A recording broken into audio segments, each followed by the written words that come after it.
So people always tell me they can't do this. I posted my schedule on Twitter the other day, and to some people it seems excessive. But let's look at the results. It's generated me hundreds of millions of dollars, a year-round six-pack, and crystal clear focus and clarity in my mind, allowing me tons of time and energy to stack my day to the brim with everything I love. If you look at my schedule, yeah, it seems excessive, but this is everything I love squeezed into one day. It's a blast. Every day is awesome. And the number one thing I get from people when I say you can do this too, or you can go and chase whatever you want to do in life, whether building a business or picking your nose and finger painting with it, I don't care. Just chasing and being the absolute best at something. And people always say, well, that's just not me. That's not my personality. That's not who I am. I don't have the energy. I don't have the motivation. I don't have these things. And basically people tell me who they are as a person, their personality, it's just not going to work out. And instead of yelling at you Andrew Tate style and telling you you're a piece of everybody hates you and you're going to stay a virgin for the rest of your life, I want to actually diagnose something by telling you a story, because I don't think people actually see what's truly going on here. So listen to my story. It's going to be a really good one, and it has some nudity. You're going to love it. So people look at me, and I'm not trying to brag here. I don't want to be like, look, people look at me like I'm some type of god. That's not what I'm doing here.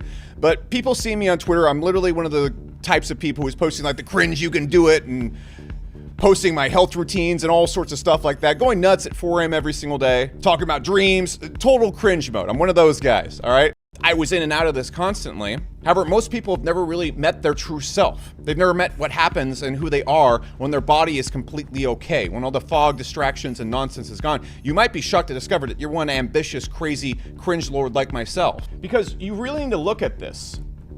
People don't really understand what they've done to their bodies their entire lives, and then, again, this gets reinforced in your personality times 10. So if you really look at it, let's look at the big four things really to get people in trouble. All right, it's going to be drinking, it's going to be sugar, it's going to be video games for a lot of men, and then it's going to be drugs, usually pot. Okay, and so if you look at all these things right here, you have to look at the state of repair they put in your body. All these things do, and not to sound like your elementary school drugs are bad teacher, but you have to understand the damage each of these does individually. So for example, when you drink, I have an entire hour-long video on that. I'm not going to touch on it. It takes about 3 to 4 days for your brain to even come back online. I encourage you to measure and do the test I talked about in the drinking video. It's true, but it really takes you about 1.5 weeks to really be at full power, okay? Like I said in a drinking video in the past, one time I went 2 weeks without drinking. I took a picture of myself, and then just to document it. I wanted to see like what happens when I get messed up. And then I got drunk, and it took me about 2 weeks to get back in that state. My face, appearance, brain, everything, it took 2 weeks to get back there.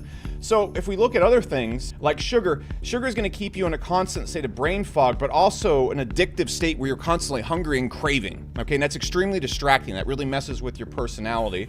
If we go look at video games, what that does is it's going to, for example, when you play video games, I'm going to make a video on this, and I have another one on the channel. What happens is you start thinking about the game more than your career, because the video game gives you more dopamine than your career or any business could ever do. Why? Because it's literally an algorithm triggered to give you dopamine to keep you playing. Okay, it's built way better at life than giving you dopamine. Dopamine makes you, or life makes you work for the dopamine. That's the only way you can get it. Video games drip feed it to you in a very specific way to get you hooked and make it better than life. So when you should be thinking about the gym, you should be thinking about work, you should be thinking about growing as a man, you're going to be thinking about games. And this will happen to me too. If I touch Diablo 4, if I touch World of Warcraft, I touch any of those, I'm not going to think about work. I'm running $100 million plus businesses. I'm not going to be thinking about that. I'm not going to want to do a startup. Heck, I'm like, do we want to go to the gym, or do we want to get that purple item? That's going to mess up your brain for weeks. That's why I try not to even touch these things. The second I touch it, that little addiction starts coming back. You start negotiating like, oh, okay, this is going to be a permanent hobby now. When can we work this in? What can we take out of our life for the video game?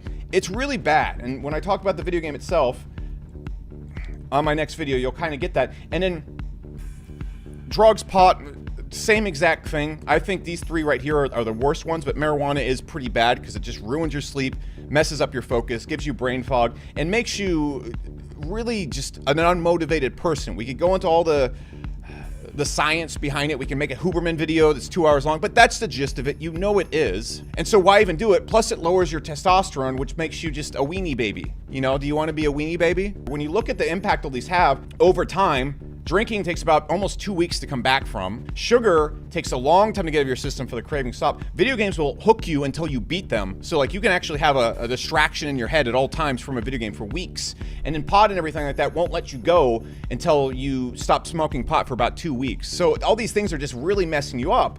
And so if you look at the span, it takes about 2 to 3 weeks to fully be clean of all these things. And if you look at the span of your life, you've probably never been clean. So when people tell me they don't really have it in them, I'm like, let's back up a second. If you take away my sleep, you put the effects of an alcohol hangover, the actual long 2-week one, not just the initial one. You get me on sugar, you get me playing video games. I don't have it in me either. I don't have it even close. There's been times when I've been gaming, there's been times when I've been drinking. I'd go out on a Friday night, Saturday night, Wednesday night, and then Saturday night. And if I'm doing these kind of things right there, I didn't even want to look at my business. When I was playing Monster Hunter, super hardcore, I would like find ways to like put my business on the side, put my relationship on the side so I can play effing Monster Hunter. I don't have it in me either. And so I want to emphasize to you, if you're watching this video and you look at what I'm doing, you look at someone you admire, what they're doing, you think, well, I wish I had what they have in them.